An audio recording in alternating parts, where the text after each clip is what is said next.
Modi magic কি ক্রমশই ফিকে হয়ে যাচ্ছে? মানুষ কি তাহলে আস্থা হারাচ্ছে মোদি সরকারের উপর? কারণ যেভাবে লোকসভা নির্বাচনে একক সংখ্যাগরিষ্ঠতা হারিয়েছে বিজেপি, ঠিক সেইভাবেই বিরোধী জোট ইন্ডিয়া বলতে গেলে বেশ ভালো রকমেরই ফলাফল করেছে এবারের নির্বাচনে।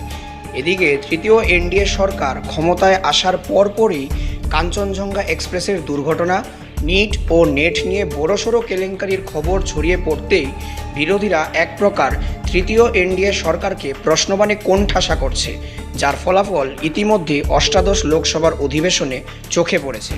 কার্যত বিরোধী জোট ইন্ডিয়ার প্রশ্নবাণে জর্জরিত ভাজপা সরকার।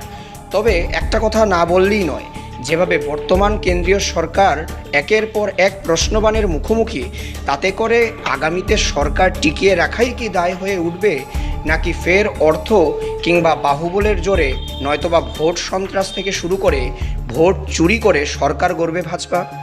কারণ শনিবার যেভাবে 7 রাজ্যের উপনির্বাচনের ফলাফলে হতাশ হতে হলো ভারতীয় জনতা পার্টিকে, তাতে করে এ প্রশ্নটা আরও জোরালো হচ্ছে। কারণ হিসাবে বলতে গেলে 13টি সিটের মধ্যে 10টি সিটেই বিরোধী দলগুলোর জয় জয়কার, অর্থাৎ শুধুমাত্র 2টো সিটেই জয় করে খুশি থাকতে হলো তাদেরকে। অথচ সেই 2টো সিটে বিজেপি যে জিতেছে, সে 2টো সিটেও ভোটের মার্জিন বেশ অনেকটাই কমে গিয়েছে বলে জানা গেছে। উল্লেখযোগ্য 7 রাজ্য অর্থাৎ পশ্চিমবঙ্গ, বিহার, তামিলনাড়ু, মধ্যপ্রদেশ, উত্তরাখণ্ড, পাঞ্জাব এবং হিমাচল প্রদেশের উপনির্বাচনে অনুষ্ঠিত হয় গত 10ই জুলাই বুধবার, যার ফলাফল 13ই জুলাই শনিবার বের হয়। আর তাতেই যে চিত্র উঠে এসেছে, তাতে ক্রমশ কপালে চিন্তার ভাঁজ বিজেপি সরকারের।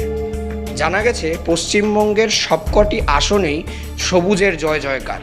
অন্যদিকে উত্তরাখণ্ডে 2টি সিটের মধ্যে ভোটযুদ্ধে বিজেপিকে হারিয়ে জয়ী কংগ্রেস। তাছাড়াও হিমাচল প্রদেশে 3টি সিটের মধ্যে 2টি সিটে কংগ্রেস জয়ী ও শুধুমাত্র 1টি সিটে বিজেপিকে খুশি থাকতে হলো। আরও বলতে গেলে পাঞ্জাবে 1টি সিটে আম আদমি পার্টি, বিহারেও বিজেপিকে হারের মুখোমুখি হতে হয়েছে। অর্থাৎ শুধুমাত্র হিমাচল প্রদেশ ও মধ্যপ্রদেশে 1টি করে আসন পেয়ে বিজেপি জয়লাভ করেছে। এক কথায় বলতে গেলে প্রেস্টিজ ফাইটে বিজেপির ভরাডুবি। তবে কি এবার কেন্দ্রীয় সরকার পরিবর্তনের কথা চিন্তা করছে আপামর দেশবাসী? কারণ হিসাবে বলতে গেলে লোকসভার পর ক্লাস টেস্ট উপনির্বাচনে যেভাবে প্রায় ফেলের মুখোমুখি বিজেপি, তাতে যে কিছু বড়সড় বদল হতে পারে কেন্দ্রীয় সরকারের কুর্সিতে, তা তো সময়ই বলবে। ব্যুরো রিপোর্ট, প্রতিদিন ত্রিপুরা।